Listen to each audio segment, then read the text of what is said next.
De todos los demás edificios de Fort Detrick, Maryland, se erige una misteriosa estructura desocupada llamada Edificio 470. El ejército dice que no ha tenido oportunidad de derrumbar el edificio o de reparar su interior para que pueda ser utilizado. Hay personas que sospechan que aún podría haber algo de contaminación con anthrax allí dentro.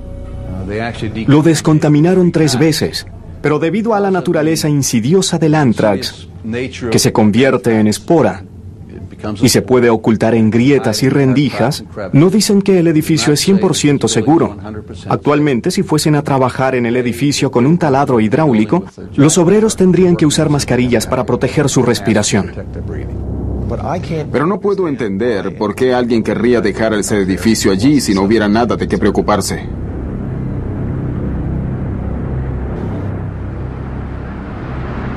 Aunque Estados Unidos dejó de desarrollar armas biológicas en 1969, el desarrollo de armas químicas continuó hasta los años 80. En 1987, Estados Unidos comenzó a fabricar y almacenar un nuevo tipo de gas neurotóxico. Los llamados agentes binarios eran más seguros porque eran separados en 2 químicos distintos, los cuales por sí solos no eran letales. Solo cuando el caparazón se disparara, se colocarían los 2 frascos juntos, se dispararían y durante el vuelo se mezclarían y crearían el agente neurotóxico. Uno de los químicos que lo compone era almacenado en Arsenal Pine Bluff, en Arkansas. El otro estaba en el depósito del ejército Tuela, en Utah. Si llegaran a ser necesarios, podrían ser juntados y cargados en bombas. Para finales de los años 80, Estados Unidos y la Unión Soviética habían acordado reducir sus reservas químicas, pero la amenaza de una guerra química estaba a punto de emerger nuevamente con la Guerra del Golfo de 1991. Desde la Primera Guerra Mundial, los soldados no eran enviados a la batalla contra un enemigo que hubiera hecho uso extensivo de armas químicas en años anteriores y que hubiera anunciado públicamente su intención de utilizarlas contra Estados Unidos. Los soldados estadounidenses recibieron vacunas contra el anthrax y un antídoto contra gas neurotóxico antes de ir al Golfo. Se sabía que Saddam Hussein tenía armas tanto químicas como biológicas, pero para sorpresa de muchos, no las usó en la Guerra del Golfo.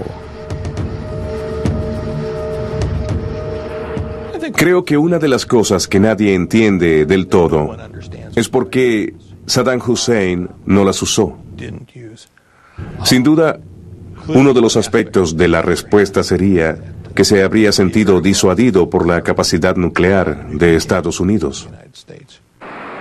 Algunos de los primeros blancos en ser impactados fueron sus centros de desarrollo de armas químicas y biológicas. Esos fueron los primeros blancos en ser destruidos durante las 2 primeras horas. Además, atacamos con tal rapidez que realmente no tuvo tiempo de reaccionar. Después de la guerra, Irak admitió tener cerca de 10.000 cabezas de guerra cargadas de gas neurotóxico y 1.000 toneladas de agentes químicos de guerra. En años recientes, ataques terroristas que utilizaron armas químicas o biológicas se han convertido en una preocupación creciente.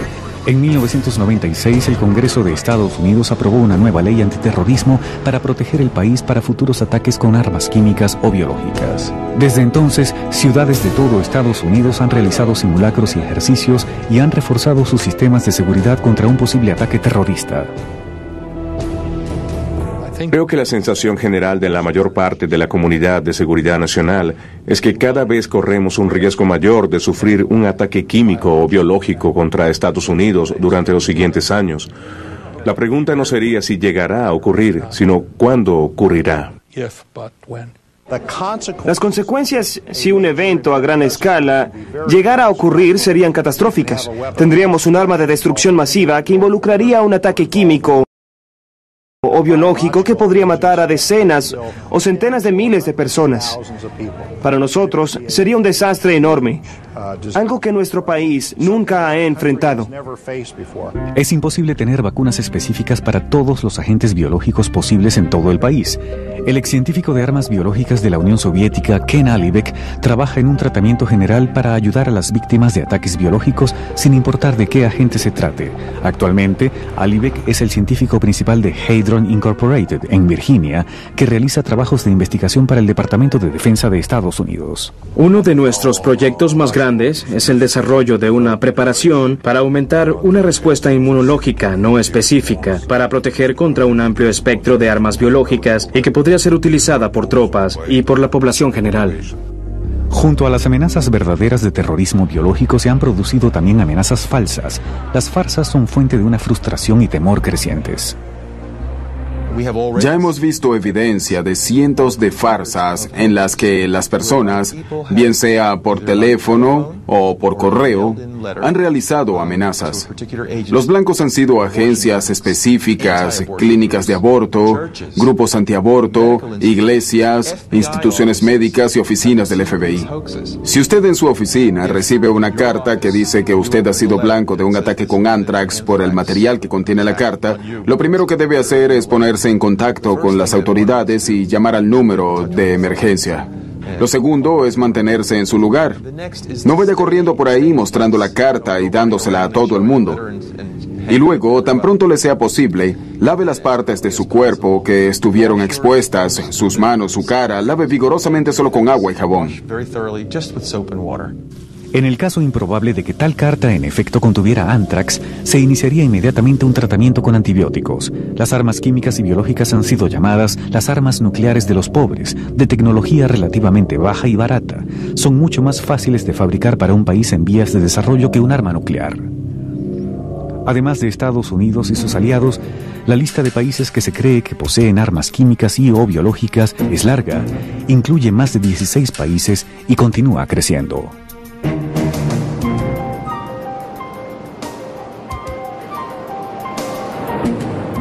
Las armas químicas y biológicas son un método de conflicto asimétrico. En la jerga de la seguridad nacional, la guerra asimétrica es algo de lo que se valdría un país pequeño si quisiera atacar a un país grande. Las armas químicas y biológicas están en la cima de la lista de amenazas asimétricas para Estados Unidos.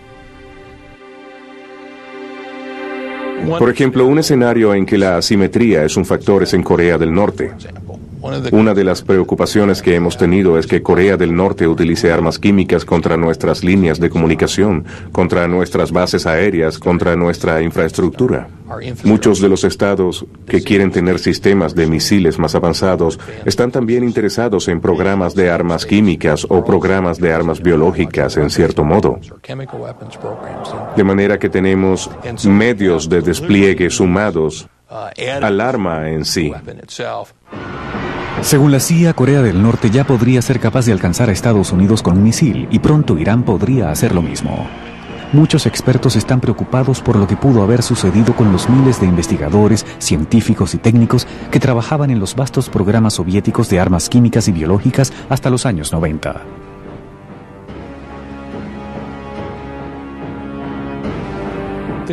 La preocupación es que ahora la Guerra Fría ha terminado. Los científicos e ingenieros que trabajaban en esas instalaciones están ahora subempleados o desempleados.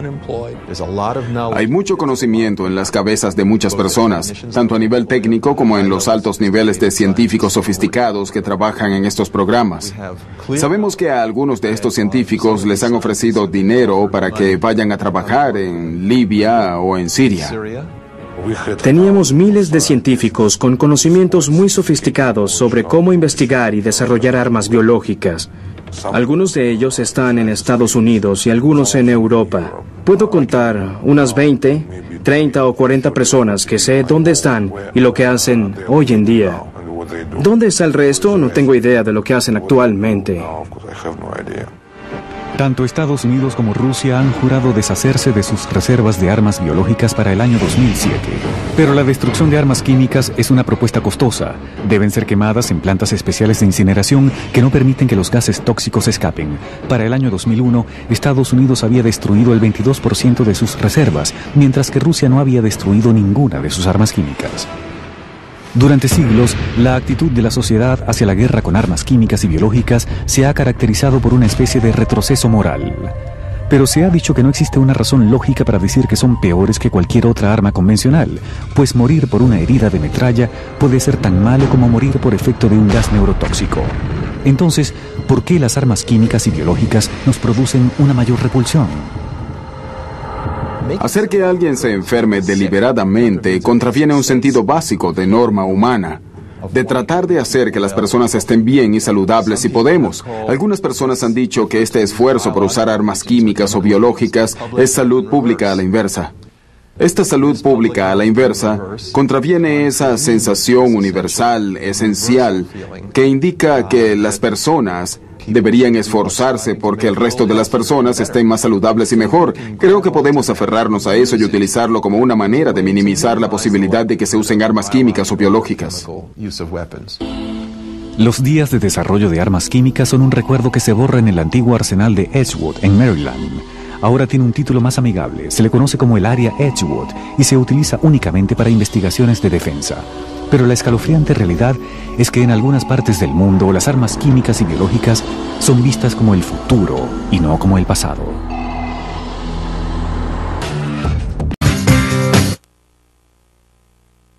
Mucho más tóxica y podía haber matado a cientos o miles de personas. La buena noticia fue que el grupo no pudo hacerlo bien. Es muy difícil. Hacer bien la diseminación es difícil. Es difícil planificar y llevar a cabo un ataque de esa naturaleza. Pero la mala noticia es que lo intentaron. El culto Aum Shinrikyo había lanzado ataques con anterioridad en Japón, aunque sin éxito, con la bacteria del anthrax, un agente de guerra biológica. También habían viajado a Zaire en un intento infructuoso por obtener el mortal virus del ébola. El culto planificaba seguir el ataque con gas neurotóxico de Tokio con ataques similares en Nueva York y Washington. El culto Aum Shinrikyo se convirtió en el primer grupo distinto a una nación en tiempos de guerra en usar armas químicas o biológicas a gran escala. En términos simples, las armas químicas usan veneno y las armas biológicas utilizan un virus o una bacteria para causar enfermedades o la muerte. Las armas químicas o AQ incluyen agentes como el cloro, el gas mostaza y el gas neurotóxico. Las armas biológicas o AB incluyen agentes como el anthrax, la peste o la viruela. Con frecuencia se hace referencia a los instrumentos silenciosos de la muerte como los AQB. Se les utiliza con más frecuencia en la guerra, en caso de haber una dificultad insuperable. Han sido más efectivas cuando las víctimas son tomadas por sorpresa, sin protección y sin manera de responder.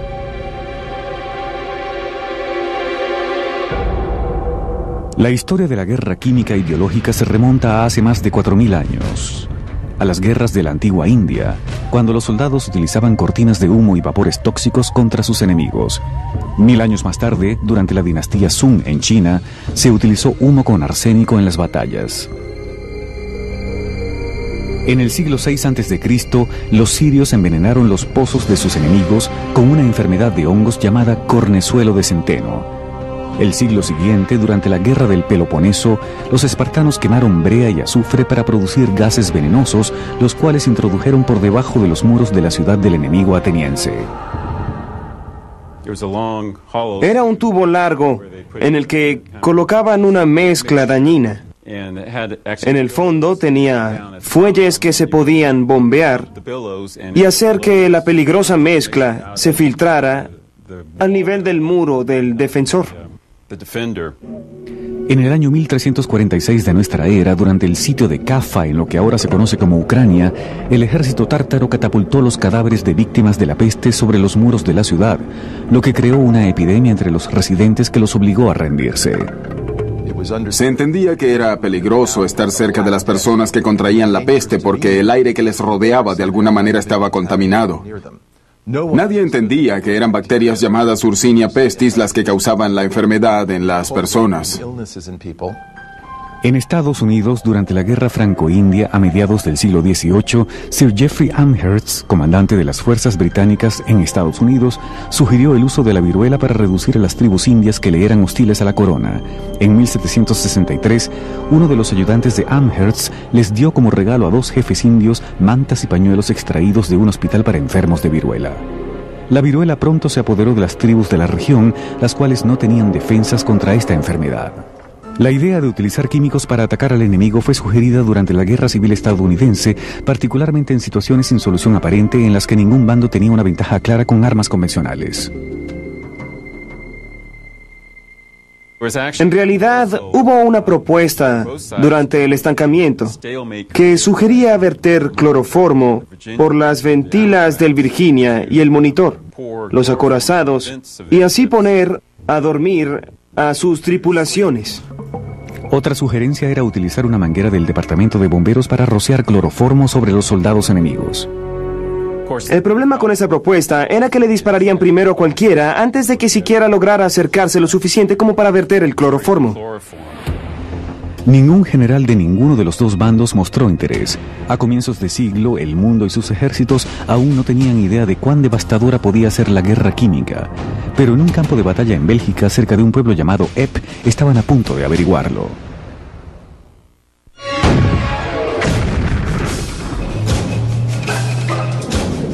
En 1915, la Primera Guerra Mundial estaba estancada. A ambos bandos se les hacía imposible sacar a su oponente de las trincheras utilizando armas convencionales. Al final de la tarde del 22 de abril, cerca del pueblo belga de Epp, soldados franceses, canadienses y británicos se encontraban fuertemente atrincherados de cara a las líneas alemanas cuando las fuerzas alemanas pusieron a prueba una nueva y devastadora táctica. Esperaron a que los vientos soplaran en dirección a las trincheras de los franceses y británicos y liberaron 168 toneladas de cloro líquido que se hallaban en 6.000 cilindros que fueron llevados secretamente a la línea de frente durante la noche. Una nube amarilla de cloro mortal cruzó la tierra de nadie. Por ser más pesado que el aire, el gas descendió hasta el suelo y penetró hasta lo más profundo de las trincheras aliadas, causando severas quemaduras en las gargantas y pulmones de los desprevenidos soldados. En total, el gas mató a 5.000 soldados, lesionó a 10.000 y abrió una brecha de 6,5 kilómetros en la línea de frente aliada. Este asombroso ataque no solo tomó a los franceses y a los británicos por sorpresa, sino también a los mismos alemanes, quienes no tenían idea de la efectividad de esta nueva arma mortal. Y que no tenían las tropas suficientes para explotar la brecha en la línea. Más tarde, el cloro sería utilizado por ambos bandos durante la guerra, al igual que una nueva y más efectiva arma química llamada agente mostaza. La máscara antigas ya no era protección suficiente contra un ataque químico porque el agente mostaza causaba daños severos a cualquier porción expuesta de piel. El gas mostaza era considerado el rey del campo de batalla. Era difícil protegerse del agente mostaza, porque había que tener protección en todo el cuerpo para evitar contaminarse. Provocaba llagas en todo el cuerpo. A los soldados que no estaban protegidos con máscaras antigas, el gas mostaza también podía quemarles los pulmones. Era disparado con proyectiles de artillería que escupían minúsculas gotas de un líquido marrón de la mostaza o del rábano picante. A los soldados que llevaban máscaras antigas, al principio el líquido les parecía inofensivo, pero después de algunas horas, luego de que el gas mostaza se alojaba entre sus botas y ropas, podía causarles enormes llagas, dolorosas quemaduras, vómitos y ceguera temporal. Cuando Estados Unidos se unió a las fuerzas aliadas en abril de 1917, el ejército estadounidense no tenía entrenamiento ni equipos para luchar una guerra química. Esto cambiaría unos meses después cuando el presidente Woodrow Wilson aprobó Gunpowder Neck, Maryland, como el lugar donde se construiría una nueva planta de armas químicas. Se le conocería como el Arsenal Edgewood. Durante décadas sería uno de los más grandes centros de desarrollo de armas químicas del mundo. Para el final de la Primera Guerra Mundial, Edgewood había producido 711 toneladas de agente mostaza y 935 toneladas de gas fosgeno, que es similar al cloro pero 10 veces más tóxico. Para cuando la guerra llegó a su fin en 1918, se habían utilizado unas 125.000 toneladas de agentes químicos por parte de ambos bandos en la guerra. Después de la Primera Guerra Mundial, se desarrolló un nuevo método para diseminar armas químicas con el uso de una máquina de guerra de importancia creciente: el aeroplano.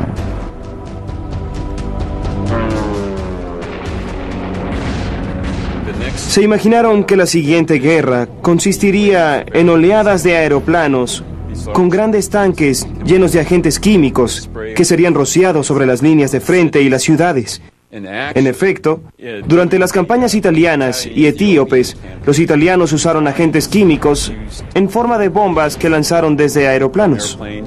Se utilizaron de manera efectiva contra las desprevenidas tropas etíopes. En 1935, el líder etíope Haile Selassie, emocionado, le describió la pesadilla a la Liga de Naciones. Dijo que soldados, mujeres, niños, ganado, ríos, lagos y pastizales eran rociados continuamente con esta lluvia mortal. Las víctimas del gas mostaza italiano se contaban por las decenas de miles. A medio mundo de distancia, la milicia japonesa tenía extensos programas para armas tanto químicas como biológicas. 5 años después de invadir Manchuria en 1931, los japoneses crearon la notable Unidad 731, la cual, bajo la dirección del general Shiro Ishii, realizó grotescos experimentos médicos con prisioneros de guerra chinos para adelantar las investigaciones japonesas. La Unidad 731 era en apariencia una unidad para purificación de agua establecida por el general Ishii y sus secuaces. Lo que hicieron fue utilizar elementos humanos mientras aún estaban vivos. Los exponían a enfermedades mientras aún estaban con vida. Después de la rendición de Japón al final de la Segunda Guerra Mundial, la milicia estadounidense le concedió inmunidad por crímenes de guerra al general Ishii a cambio de su cooperación con los investigadores estadounidenses. Hoy en día vemos atrás y decimos que sí, fue encubierto y no debieron hacerlo. Pero los estadounidenses querían saber exactamente qué habían hecho los japoneses y cómo se comparaba con sus propios datos. Mientras los japoneses realizaban sus terribles experimentos en Manchuria, en Alemania un científico llamado Gerhard Schroeder desarrollaba nuevos insecticidas cuando descubrió un nuevo tipo de veneno que revolucionaría la guerra química. Se le llegaría a conocer como gas neurotóxico. Solo una gota podía causar la pérdida total del control muscular y la muerte en cuestión de minutos.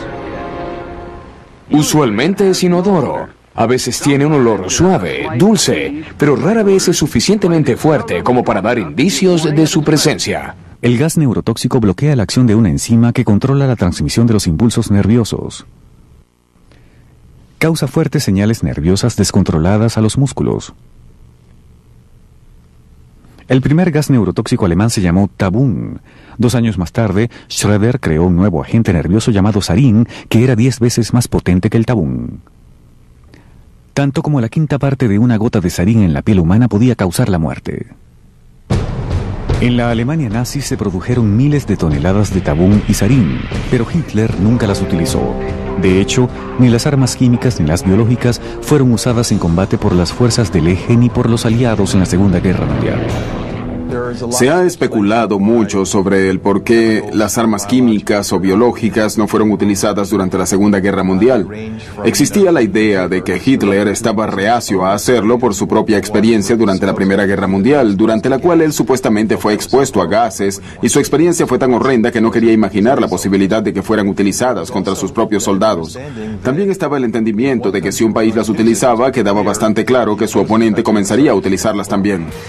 Puede que Hitler no haya usado el gas en el campo de batalla, pero no tuvo escrúpulos para utilizarlo en las cámaras de gas contra millones de judíos y otros a los que consideraba indeseables. Al contrario de las armas químicas, las armas biológicas seguían siendo una forma relativamente desconocida de guerra. Aunque Inglaterra, Francia, Canadá y Japón aumentaron sus investigaciones secretas de armas biológicas en los años 30, la milicia estadounidense les prestó relativamente poca atención. Todo esto cambiaría hacia el final de la Segunda Guerra Mundial. Las bombas voladoras alemanas llovían sobre Inglaterra en 1943 y se temía que los alemanes comenzaran a cargarlas con agentes biológicos como el anthrax. Esta preocupación impulsó a Estados Unidos a desarrollar su propio programa de armas biológicas. Se establecieron plantas de producción en Fort Detrick, Maryland, para producir anthrax, toxina de botulina, brucelosis y enfermedades propias de las plantas. El anthrax era considerado como el agente biológico más importante, una enfermedad bacteriana que puede infectar a todos los animales de sangre caliente, incluyendo a los humanos. Las esporas de anthrax, al ser inhaladas, se convierten en bacterias al llegar a los pulmones, causan infecciones que pueden generar severos problemas de respiración y la muerte. Un experimento británico de tiempos de guerra con esporas de anthrax reveló cuán resistentes y longevas pueden ser. El Reino Unido y Estados Unidos tenían científicos trabajando en una isla llamada Isla Greenar, frente a la costa de Escocia, y entre los agentes que se probaron estaba el anthrax. Después de la guerra, las autoridades incendiaron toda la isla para descontaminarla. La isla estuvo en llamas durante un par de días. Días más tarde, los científicos regresaron y comenzaron a medir el conteo de anthrax y hallaron que la concentración de esporas de anthrax era exactamente la misma que había antes de que se marcharan. Hacia el final de la Segunda Guerra Mundial, la combinación de la muerte del presidente Roosevelt, las extremadamente costosas batallas de Iwo Jima y Okinawa y la invasión de tierra firme planificada por los japoneses hizo que el ejército de Estados Unidos considerara por primera vez utilizar armas químicas.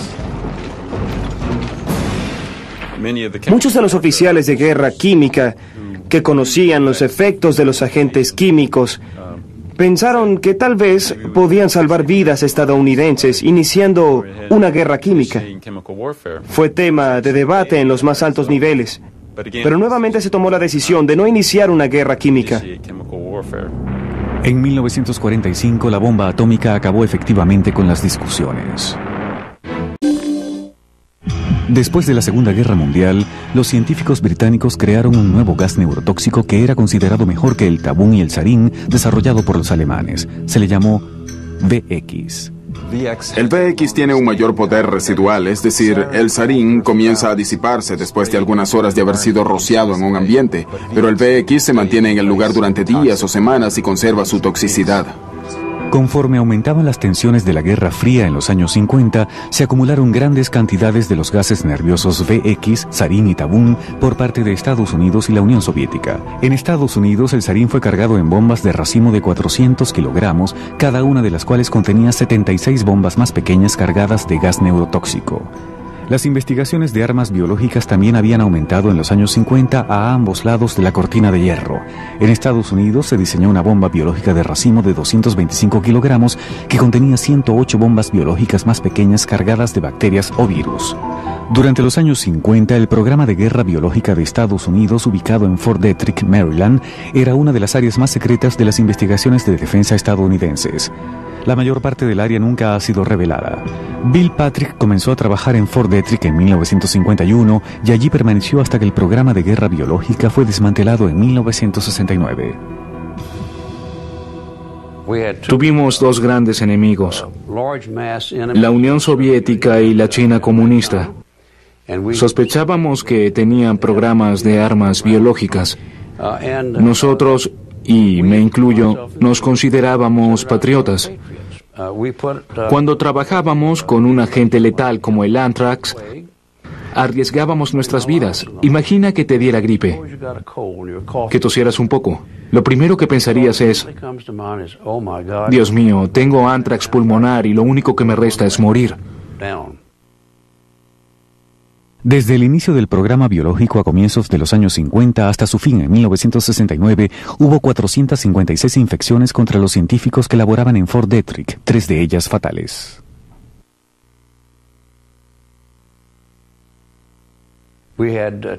Tuvimos 2 muertes por Anthrax y una muerte debido a fiebre hemorrágica. En estos casos, al menos en uno de ellos, la dosis que absorbió el técnico fue abrumadora. Y aunque se inició la terapia para tratar de recuperarlo, la dosis era demasiado grande. Murió. Como uno de los principales científicos en la sección de desarrollo de Fort Detrick, la labor de Bill Patrick era supervisar el crecimiento de grandes cantidades de virus y bacterias mortales después de que fueran aprobados para su uso como armas. Muchos agentes biológicos fueron cultivados inyectando pequeñas cantidades de un virus en los embriones de cientos de huevos de pollo, una técnica que también se utiliza para cultivar diversas vacunas.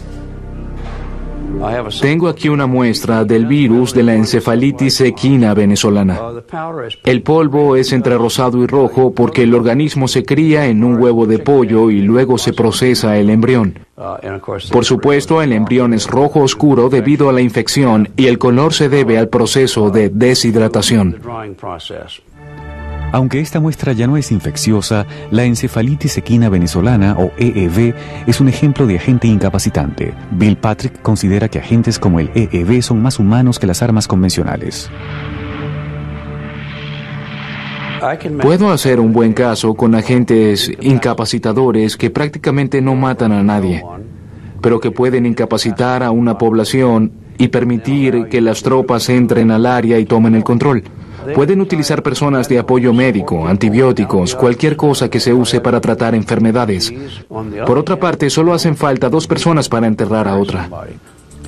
Uno de los sistemas de guerra biológica en el que los científicos de Fort Detrick tenían esperanzas era el poderoso mosquito. A finales de los años 50, Fort Detrick estaba preparado para producir 500,000 mosquitos al mes y había planes para construir una planta aún mayor que podría producir hasta 1.300.000 mosquitos al mes. Se pensaba que los minúsculos agresores serían perfectos para infectar al enemigo con fiebre amarilla. Los mosquitos y otros portadores pueden ser muy efectivos para diseminar enfermedades. El mosquito no es solo la munición, sino también el sistema de entrega. Averiguamos muchas cosas sobre los mosquitos, como que si los liberas en el aire y el viento sopla a más de 8 o 16 kilómetros por hora, los mosquitos no volarán hasta su blanco, se van a regresar. En un programa de prueba de 1956 se liberaron mosquitos no infectados desde aeroplanos y helicópteros sobre Savannah, Georgia, y en el polígono de bombardeo de Avon Park, en Florida. 1 o 2 días más tarde, personas en varios lugares cerca de ciudades o pueblos, bases del ejército donde habían sido liberados los mosquitos, sufrían mucho más de picaduras, lo que evidenciaba que los mosquitos habían sido liberados. En los años 50, el ejército también desarrollaba un arsenal antiganado y anticosecha. La morriña y la fiebre aftosa fueron estudiadas para ser utilizadas contra el ganado del enemigo. La roya del tallo del trigo se convirtió en la primera arma anticosecha desarrollada por el cuerpo químico del ejército de Estados Unidos. Una prueba con un agente biológico simulado realizado en corrales de ganado en 1952 reveló dramáticamente que Estados Unidos era altamente vulnerable a ataques antiganado. En los años 50, el ejército probó que toda nuestra población de ganado para carne podría ser exterminada en cuestión de unos pocos días por saboteadores ubicados en varios lugares, los cuales rociarían con fiebre aftosa, y esto afectaría a más del 90% de nuestra población de ganado de carne en un periodo de tiempo muy corto. No podrían detenerlos. Esto lo hicieron en Dakota del Sur, en Des Moines, Iowa, y en todos los grandes corrales de ganado. Otra prueba en los años 50 demostró la vulnerabilidad estadounidense de manera aún más dramática. Un aeroplano que llevaba un tanque para rociado con aerosol cargado con un agente simulado para guerra biológica voló sobre la vertiente continental y dejó caer su carga sobre las montañas rocosas. Los resultados fueron un duro golpe para la milicia. Lo rociaron desde las montañas rocosas hasta la costa este. Lo probaron en Michigan, Nueva Jersey y en Nueva York. Es una propuesta bastante aterradora, pero ha habido cierta renuencia a publicar mucho de la información porque aún tiene relevancia para un enemigo potencial. No hay una defensa verdadera en su contra. Esa es la clave, que no existe defensa. Aunque el desarrollo de armas químicas y biológicas continuó, ningún ejército las había utilizado ni había tenido que defenderse de ellas en décadas. Hubo algunos que pensaron que eran cosas del pasado, pero una guerra en el Medio Oriente pronto cambiaría esa percepción. Se dice que en 1963, durante la guerra civil en Yemen, la Fuerza Aérea Egipcia utilizó gas lacrimógeno contra los poblados fieles a la realeza. Durante los siguientes 2 años, se dice que los egipcios pasaron del uso del gas lacrimógeno al gas mostaza. Para 1967, usaban gas neurotóxico contra las mismas víctimas. El gas neurotóxico nunca antes había sido utilizado en combate.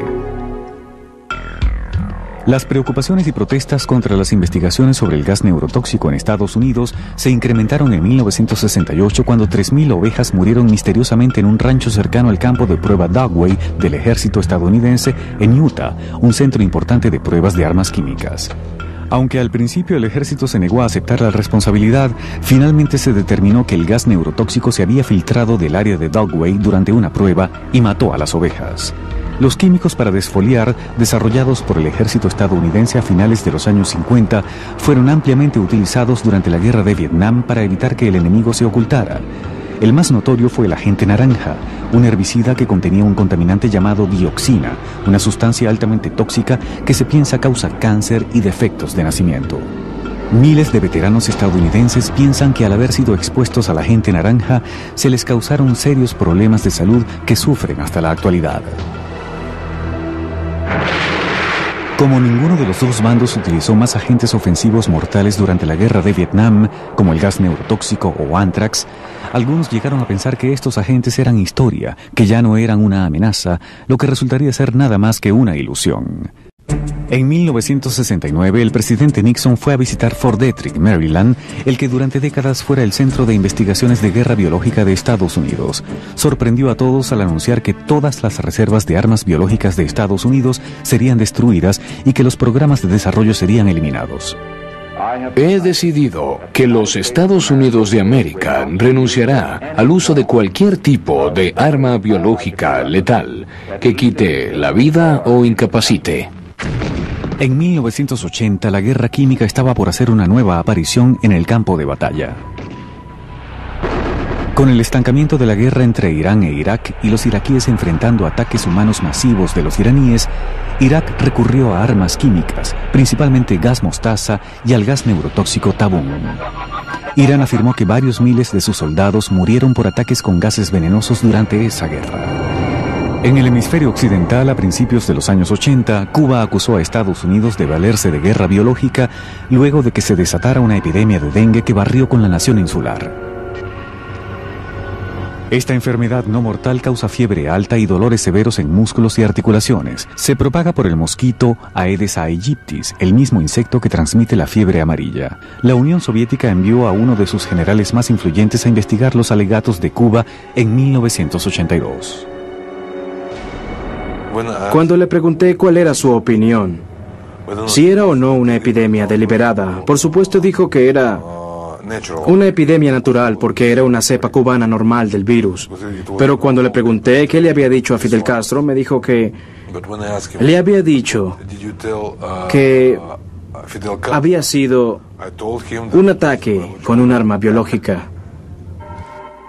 En 1988, un mes después del fin de la guerra entre Irán e Irak, este último país nuevamente usaba armas químicas, pero esta vez en contra de su propio pueblo, los kurdos, una minoría que luchaba por su autonomía. Los ataques iraquíes con gas mataron aproximadamente a 5.000 personas. Estas escalofriantes imágenes transmitidas en todo el mundo eran un duro recordatorio de la fría y silenciosa muerte que sobreviene segundos después de un ataque con gas neurotóxico. En los años 80 y principios de los años 90, el científico Ken Alibek dirigía el programa de armas biológicas más grande del mundo y desarrolló la forma más poderosa de Anthrax. Antes de que desertara a Estados Unidos en 1992, Alibek era coronel del ejército y el científico en jefe de la Dirección de Guerra Biológica de la Unión Soviética. Como puede imaginar, era mediados de los años 70. Fue durante la Guerra Fría. Y a nosotros en la Unión Soviética nos decían que en Estados Unidos se desarrollaban armas biológicas. Como médico, Ken Alibek estaba entrenado para curar las enfermedades de las personas, pero ahora, como científico del Estado, buscaba nuevas maneras para hacer que se enfermaran. Yo supervisaba específicamente el desarrollo de las armas de viruela, ébola, Marburg y muchas más. No puedo decir que me sentía orgulloso de hacerlo, pero me parecía normal desarrollar protección para mi país. En 1988, Alibek se sintió muy afectado por la muerte de uno de los científicos de su programa, el doctor Nikolai Ustinov, un hombre casado con 2 hijos adolescentes que trabajaba con el mortífero virus Marburg cuando accidentalmente se pinchó un dedo. En este caso estaba claro desde el principio que probablemente iba a ser imposible salvar su vida. Mientras el doctor Ustinov yacía en una cámara de aislamiento, agonizando, tomaba notas en un diario para documentar las fases de su enfermedad y así ayudar a sus compañeros científicos a entenderla. En las etapas finales, la sangre le emanaba por los poros de los dedos mientras escribía. Me dijeron que en esas páginas podía verse su sangre. Cuando el doctor Ustinov murió después de 3 semanas de sufrimiento, se le practicó una autopsia y luego vendría la ironía final. Removieron algunos órganos como el hígado, el vaso y algunos otros. Este virus era aún más virulento que el virus de Marburg original. Finalmente, este virus fue utilizado para desarrollar una nueva arma biológica de Marburg. Fue una de las armas más efectivas jamás creadas en este campo. Aunque tanto Estados Unidos como la Unión Soviética habían jurado detener las investigaciones de armas biológicas, según Alibek, el programa soviético continuaba sus investigaciones a gran escala y él comenzaba a tener dudas al respecto. Teníamos media docena de instalaciones de producción con capacidad para producir miles de toneladas de armas biológicas distintas. Tal cantidad sería suficiente para matar a toda la población del planeta varias veces seguidas. Alibek afirma que comenzó a sugerir en reuniones de alto nivel que era tiempo de comenzar a reducir el programa de armas biológicas de la Unión Soviética. Algunos militares comenzaron a llamarme el pacificador. En ruso, pacificador es una muy mala palabra porque es el perdedor en ese mundo. En 1992, Ken Alibek desertó de Estados Unidos con su familia. Bill Patrick, uno de los principales científicos del programa de armas biológicas de Estados Unidos, fue asignado para interrogar a Alibek. No me tomó mucho tiempo para darme cuenta de que teníamos un buen programa, pero que palidecía en comparación.